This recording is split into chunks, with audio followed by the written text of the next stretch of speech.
So welcome everyone to the Power Half Hour. Each and every week we interview a top producer in our market or in fact anywhere in the world, anywhere in North America, business owners, people who are successful. So this week we have a very special guest, a young man. At 26 years old, he's able to turn your company from $40 million all the way to $250 million. So I can't wait for Jarod to share. Jarod Spiewak, welcome. Yeah, thank you so much for having me. I'm happy to be here. Absolutely. Thank you for coming. And obviously, our audience are mostly looking at realtors, so we don't actually know who you are. So if you can go right into it and just share who you are and what you do. Yeah, of course. So my name's Jarod Spiewak. I'm the founder and lead strategist of Comet Fuel. We're a advertising agency that focuses on helping service-based and SaaS companies scale predominantly through Google Ads. We do that through a number of different ways. We also involve creative in that, so we help with not just sending you traffic, but also turning that traffic into leads, helping you turn those leads into sales, and then help you kind of close the gap between your leads and sales data. So we're having conversations about how much money we made you and not how many leads we sent you. Ooh, okay. So really it's about lead conversion your company does. Yeah, so we don't help on the sales side, but what we do is we help kind of close that gap because a lot of people through their marketing, they can tell you, I had 10 buyers reach out to me. I had 10 sellers reach out to me. But where did they come from? And when you look at the customers that you got, what was the original marketing source? And how long did it take you to close them? And how much were they worth? And are certain marketing channels worth more or less? And should you have different goals per marketing channel based off of the results that you get? And that's a question that a lot of companies, regardless of the size, whether they're just starting off or whether they're worth 10, 20, $30 million, usually can't answer, or usually they can't answer it too well. Wow, okay. So really identifying the channels and helping us track where it comes from and how to convert, what is the conversion rate and whatnot. So do you guys provide the leads or do you enhance the leads? Yeah, so what we do is someone goes to Google and they say, I'm looking to buy a house. I'm looking to buy an investment property. I'm looking to buy a commercial property, whatever it may be. And then what we do is we help place ads on Google so that they appear right at the top of Google. Somebody clicks on that ad, they go to your website, they go to a landing page that we may have built, and then we optimize that page to convert as high a percentage as possible those clicks into actual leads, and then we help you with the measuring side, whether you're using some sort of CRM like Boomtown, whether you're using some other the 1,000 plus different CRMs in the real estate space, to go, okay, great, where did this person come from and what was the actual value that you got out of that lead. Interesting. Okay. So is it kind of like a YLOPO type of thing? Yes and no. I mean, there's a lot of overlap between what a lot of service providers do in the space. Some of our competitors do a lot of what we do. Some of our competitors do very little of what we do. Right. Unfortunately, there's not like an industry standard for I for see. how the service kind of works. Gotcha. Gotcha. So are most of your clients in real estate just like us then, or? We work with a number of real estate companies. We've worked with anywhere from brokerages to agents to working with Wow. lenders to investors. I'm also a very small time investor myself, so I also kind of have the other side of the business. So when we work in the space, we also work with some real estate SaaS companies. I can leverage all that information to go, okay, great. I know not just how your business works, but I also know what your customers are thinking about. That's awesome. So you really know where the opportunities are in all these industries. So let me ask you a question then specifically for Comet Fuel. How did you turn that company from 40 million a year to 250? Yeah, so I think it's a little bit of a misunderstanding there. So what we've done is we've managed a total of about $40 million, and we told from all of our clients and turned that into about 250 total, not just Oh, for I one see. individual client. And a lot Okay. of that is just I was like, through. that's beast mode. I mean, we have worked with some, quite large companies, but. Not a single, in total, 40 million to 250 million across all of our clients, and we've Awesome. really done that through, I mean, to me, it sounds easy, quote unquote, but it's really a matter of if we can close the gap between leads and sales, which is something that so few companies can actually do. optimizing what you're doing on the marketing front becomes really simple.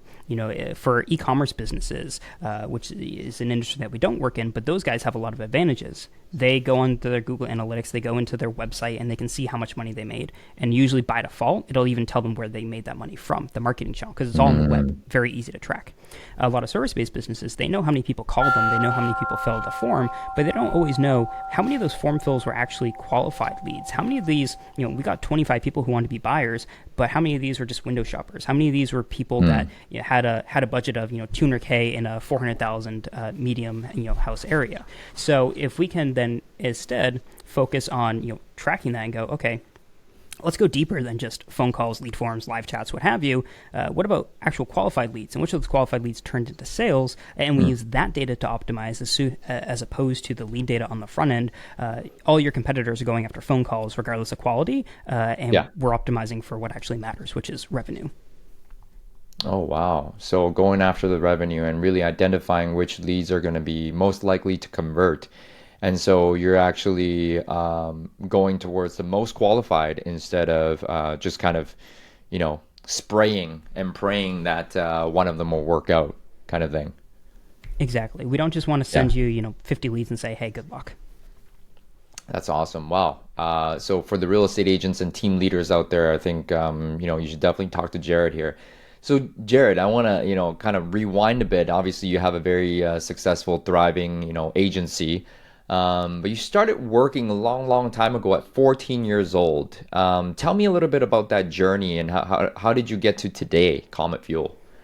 Yeah, so there's a lot of steps in between. There, when I was 14, I was in high school, and I graduated high school early. I started college at 15, graduated high school at 16, and I was like, well, no one can hire me because you have to be 16 to work, at least here.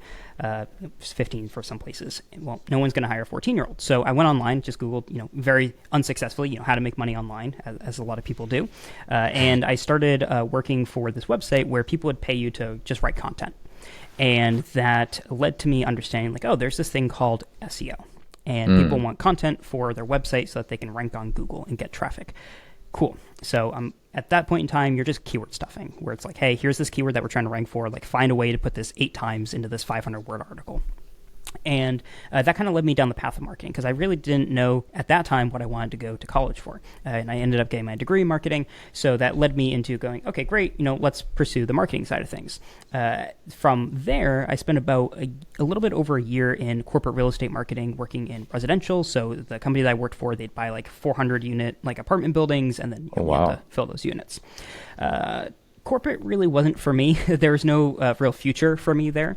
So after being there for about a year and a half, I got an offer making double what I was making per hour while working from home from a law firm marketing agency. Oh, wow. So I started to work on the SEO side for law firm marketing.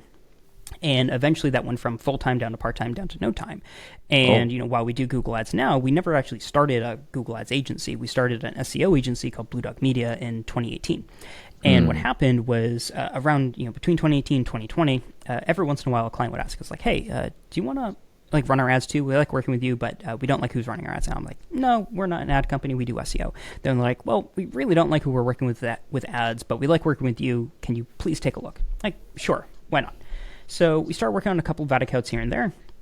And what happened was very quickly, we started to realize that we were actually growing our clients' businesses faster through ads than we were with SEO, and clients were more secure, or they felt more secure in their marketing dollars going to ads than SEO, because SEO, as anyone who's invested in knows, is kind of a black box. You're going to put a lot of money into it, and then 3-6 months down the line, you're going to figure out if that money was actually producing anything for you. Harder to track, so to speak. Exactly.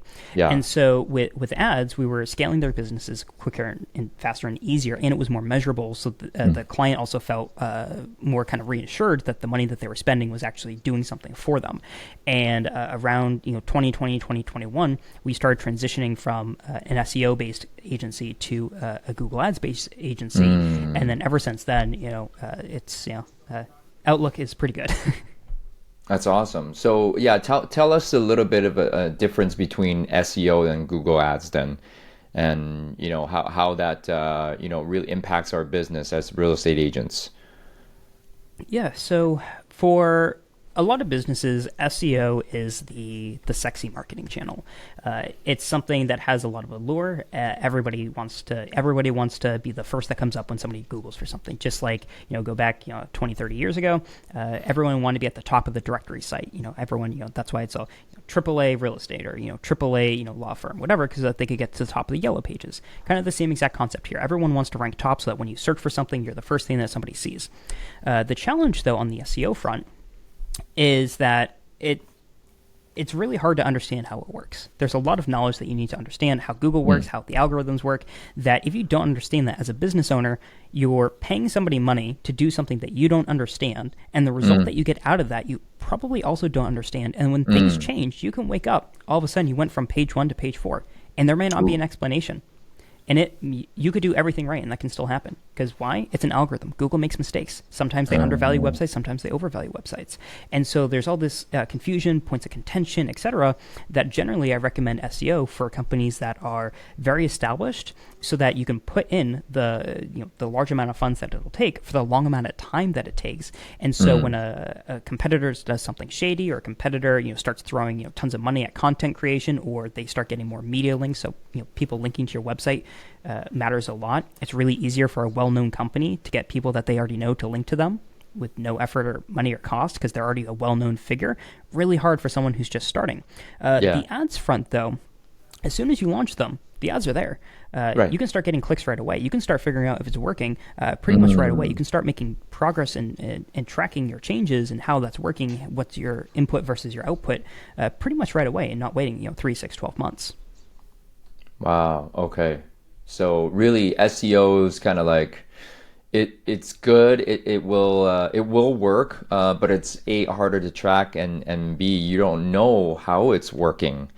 But SEO experts, really work with more established companies instead of people who are starting out. Starting out, then, for a real estate company, real estate sales agent, going to Google Ads and driving some leads you could convert right away would probably be the best option. And you help with both? So we took all of our SEO clients and we actually partnered with someone who just specializes in SEO so that we could double down and just focus on ads.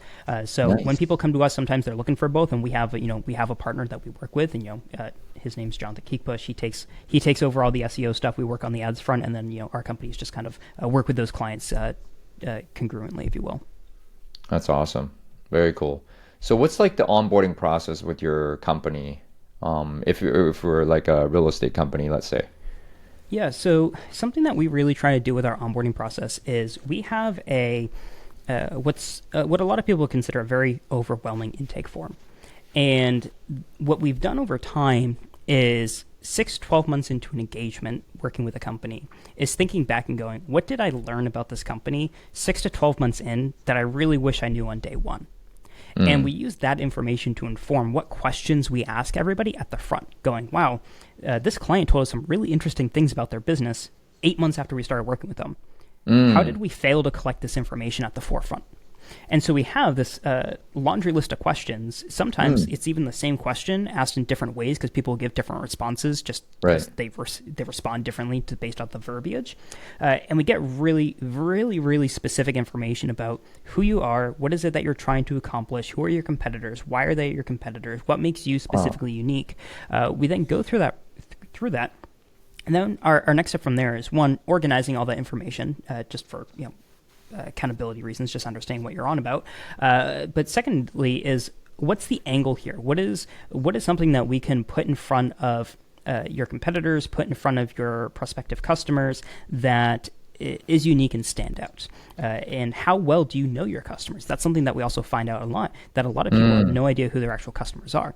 So if you're trying to sell $5 million commercial properties, and your website reads the same way as any other agent out there, the average agent isn't selling $5 million commercial properties. So the average customer isn't going to resonate with that. If you're selling luxury, you need to have that luxury look and feel, luxury brand, you need to be able to communicate with that person in that way. So that's another thing that we're looking for, is how do we communicate with our customer, and do they understand how to communicate with their customer?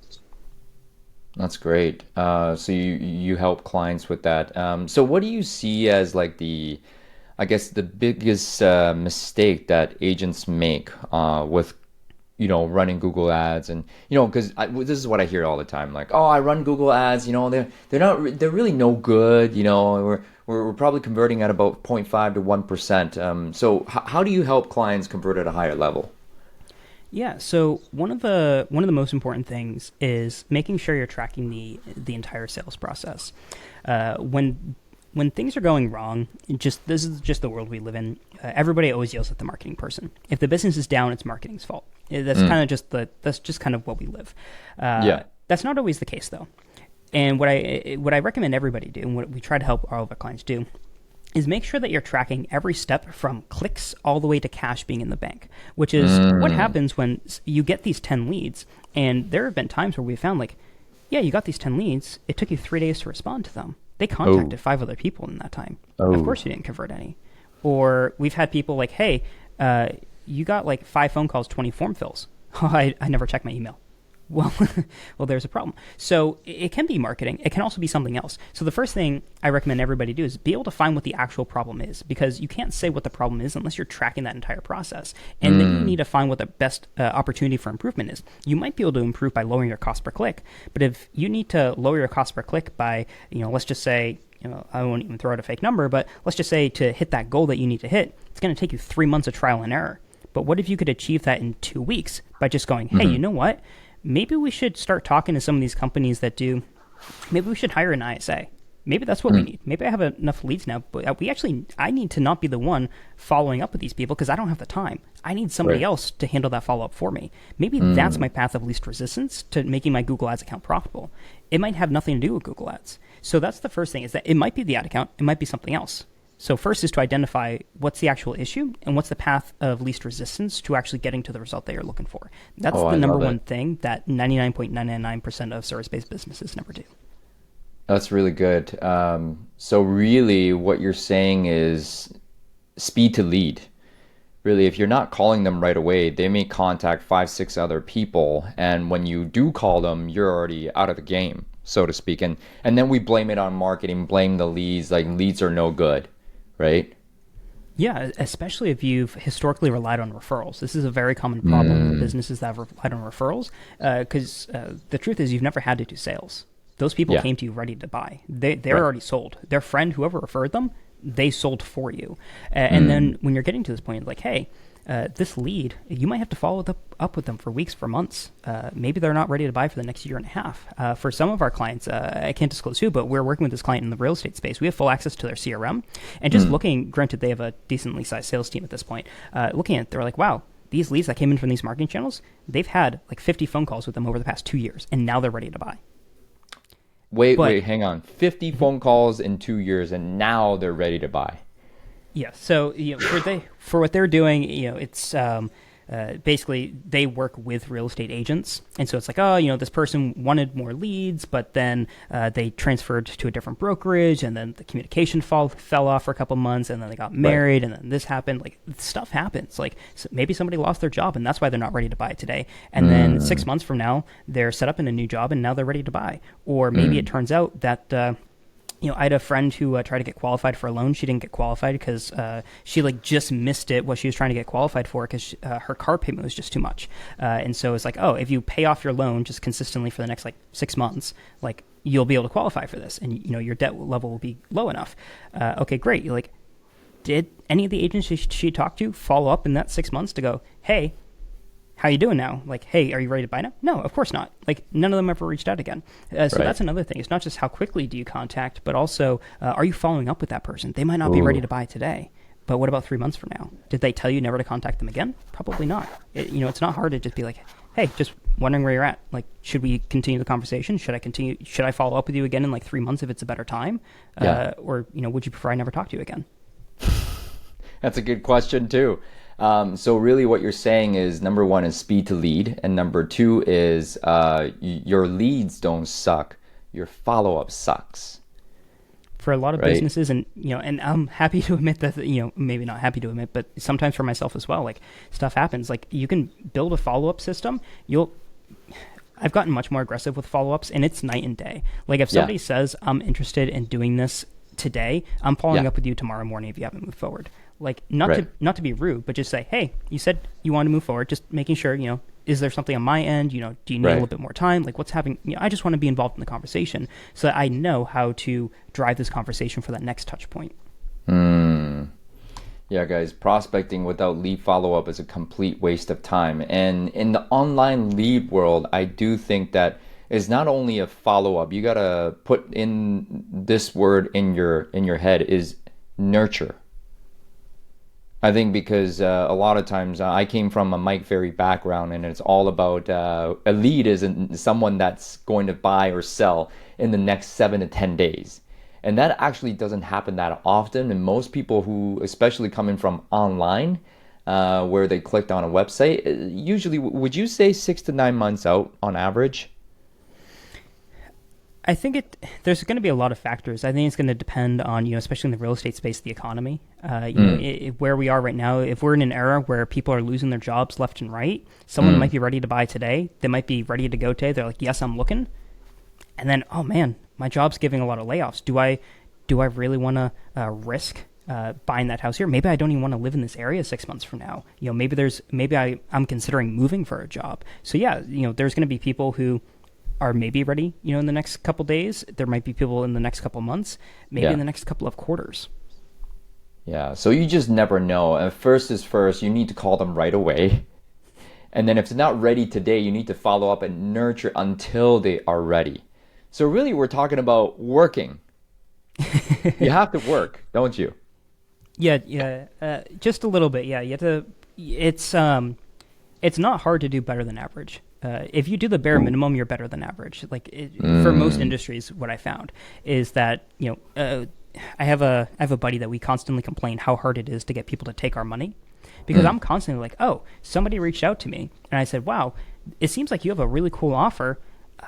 It's just not a good time. Like, follow up in like a month from now. And what I do is I'll use like the snooze feature on Gmail, and I'll snooze it for like 30 days just so I don't forget about them. And if they don't follow up, I'm not going to follow up with them, because usually the people who are reaching out are saying like, oh, I can get you more leads, I can get you more sales, like, oh, like we have this technique, whatever. I'm like, yeah, sure, let's have a chat. But if you can't follow up with me when you say you are, you're definitely not going to do that, when you're trying to help my business either. But yeah, if someone says like it's not a good fit, most of the time they never even follow up. So just following up and be like, hey, is this a better time? Chances are less than, if they reached out to 10 other agents, maybe one of them, if that, followed up in that amount of time. Chances are they're waiting around looking at their phone going, why will people call us? We listen to the phone calls for some of our clients through CallRail, and we'll go like, oh, let's see the transcripts of the reception. And sometimes it's somebody calls in, they're like, I'm not sure if I'm really ready to move forward on this. And the front desk person goes, okay, great, give us a call back when you think so. Like, no, other way around. Like, you have to chase them. Don't expect them to chase you. Right. Oh my gosh. So why do you think that is in today's world, where people are they're not willing to make that second call to follow up, or it seems like they don't even want money? What's up with that? I think it's a lack of systems and processes. Years and years ago, I can't remember, I've been using this example for like 7 years, so it's at least like 7 years old. At one point in time, Harvard Business did a study, and their conclusion was that the average business can double their revenue if they just answered all their phone calls. Wait, hang on. Say that again. Yeah. Not because we didn't hear it, because it's very important. Say that again. Yes. So if I recall correctly, Harvard Business conducted a study, and their conclusion was that the average business could double their revenue if they simply answer their phone. If you simply answer the phone, you can double your business. That is, wow. And it's so common. Like, just if you're bored, like, choose an industry. Like, contact 10 businesses, fill out their lead capture form on their website, seem like a legitimate lead, see how many of them ever contact you. Wow. Very few will. It's really frustrating too, because especially as a consumer, when I was engaging in I was buying a property, and I wanted to have a contact for a real estate lawyer. I was like, it's good to have someone now when I don't necessarily need them than to panic and like try to find someone when I really need them. So I'm like, let me call around and have a couple questions, because I was getting into investing, and a couple things that agent couldn't answer. So I contacted 4 or 5 firms. 2 of them I just never heard from. Like, no one picked up the phone, or like I submitted a lead form, like no one heard back. 2 of them I had phone calls with the front desk staff that said, oh, a lawyer will call you back. Never got a call back. 1 of them I got a call back when they said roughly when I would get a call back, had a great conversation. Now I have his email. That's going to be the guy that I go to anytime, that I have another question. I don't have to engage with anybody right now, but when I do, that's going to be the person I talk to, Right. because it's hard for me to judge how good of a real estate lawyer that they are unless I've worked with a dozen of them, but at Right. least they can actually respond to me. And Yeah. and that's wild should be the bare minimum, and they are better than 80% of my sample size because they simply just contacted me. Just picked up the phone and contacted you when you made an inquiry. You did say something just about a couple minutes ago. You said even if you just did the bare minimum, you're going to be better than average. Is that what you said? Yeah, and this I have found is almost universal for every industry. I think that if I were to attribute to anything, I think at the bare minimum it's bad systems and processes. And when you something that I think I'm particularly good at is solving problems. I don't think I'm particularly good at anything except for solving problems. Give me a problem, I'll find a way to solve it. One of the things that I do is anytime I notice a problem in my business, or I really like something that another business is doing, I write it down. So if I go, man, this person reached out to me because I forgot to give them a proposal, and I said that I would, and I just forgot.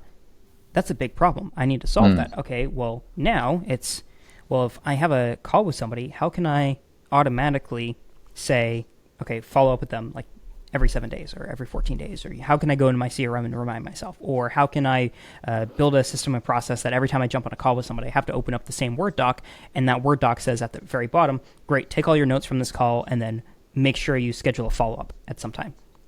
As vague as that. I think a lot of the time it's, okay, great, I got off that call, and now I'm moving on to my next thing, and 10 minutes later, I've completely forgotten that call ever happened because I didn't have a system or a process or just a thought of going like, hey, here's a problem that I need to solve.